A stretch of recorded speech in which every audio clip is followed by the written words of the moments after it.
আসসালামু আলাইকুম। আজকে আমরা নবম দশম শ্রেণীর বীজগাণিতিক রাশির কুমিল্লা বোর্ড 2024 সালের একটি এমসিকিউ প্রশ্ন সমাধান করব। তো প্রশ্নটিতে বলা আছে 2a - b = 8, a - 2b = 4 হলে a + b কত। তো এই সেম প্রশ্নটা একটু ভিন্নভাবেও কিন্তু পরীক্ষায় আসতে পারে। সেটা হলো a - b কত, আবার আসতে পারে a b কত। মানে সেম প্রশ্নটাই পরীক্ষায় 3 টাইপে আসতে পারে। ঠিক আছে, তো এই ম্যাথটা খুবই গুরুত্বপূর্ণ। তোমরা একটু ঠান্ডা মাথায় বোঝো, তাহলে পরীক্ষায় হয়তো 1 নাম্বার পাইও যেতে পারো।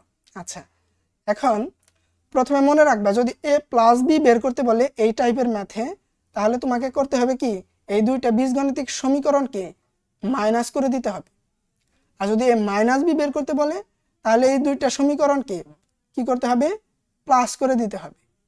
আর যদি a b বের করতে বলে, দুইটাকে প্লাসও করতে হবে, মাইনাসও করতে হবে। প্রথমে আমরা a + b বের করার ট্রাই করি। এর জন্য কি করতে হবে জানো, একটু আগে বললাম, দুইটা সমীকরণকেই মাইনাস বা বিয়োগ করে দিতে হবে। আচ্ছা, এখন 2a - b = 8 R a - 2b = কি আছে, 4। আমরা a + b বের করতে চাই, এর জন্য কি বললাম, আমাদের মাইনাস করতে হবে। আর তোমরা জানো, দুইটা বীজগাণিতিক সমীকরণ বা রাশি যদি মাইনাস করতে যাই, তাহলে দ্বিতীয় রাশির চিহ্নগুলো কি করতে হয়, চেঞ্জ করে নিতে হয়। এর আগে ছিল প্লাস, হয়ে যাবে কি মাইনাস, এবং -2b আগে ছিল মাইনাস, হয়ে যাবে কি প্লাস। 4 এর আগে কিছু নাই মানে প্লাস, তাহলে এটা কি হয়ে যাবে মাইনাস। এবার আমরা বিয়োগটা করতে পারি। এখন এই 2 এর আগে প্লাস আছে আর a এর আগে প্লাস ছিল, কিন্তু বিয়োগের জন্য কি হয়ে গেছে মাইনাস, তাহলে কি হয়ে যাবে প্লাস মাইনাসে মাইনাস। আচ্ছা, তাহলে দুইটা এ থেকে একটা এ গেলে কয়টা এ থাকে, একটা এ। এখন কোনটা বড়, মানে কোনটা সাংখ্যিক সহগ বড়, তার আগের চিহ্নটা আমাদের এর আগে বসাইতে হবে।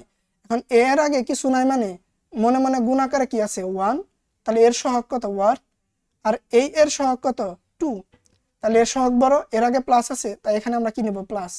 আর প্রথমে প্লাস দেওয়ার দরকার নাই। আচ্ছা, তারপরে এখানে তাকাও, এই বির আগে মাইনাস, এই 2b আগে মাইনাস ছিল, কিন্তু বিয়োগের জন্য কি হয়ে গেছে প্লাস, তাহলে প্লাস আর এই মাইনাস, প্লাস মাইনাসে মাইনাস, তাহলে দুইটা বি থেকে একটা বি গেলে কয়টা বি থাকবে, একটা বি।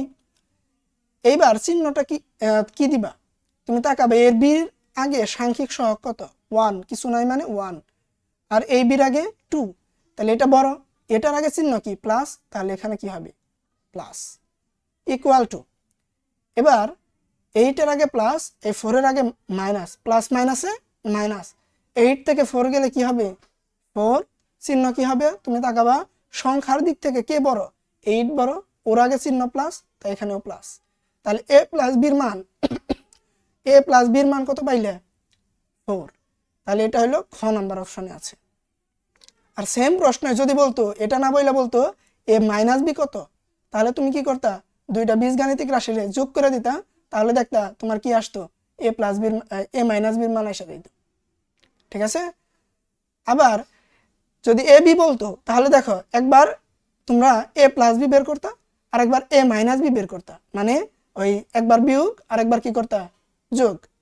তারপরে দেখো a b এর সূত্রটা দিতা, a b এর সূত্র কি, a + b whole square minus a - b whole square by 2। এই যে এখানে a + b এর মান, a - b এর মান বসায় দিলেই কার মান বের হইতো, a b এর মান। তো নৈমিত্তিকটা খুবই গুরুত্বপূর্ণ। তোমরা যদি না বুঝে থাকো, ভিডিওটা আবার দেখবা, তবে একটু ক্লিয়ার হওয়ার চেষ্টা করবা, তাহলে এক নৈমিত্তিক থেকে তোমরা 3টা নৈমিত্তিক শিখতে পারবা। ঠিক আছে, আশা করি বুঝতে পারছো। ধন্যবাদ, আল্লাহ হাফিজ।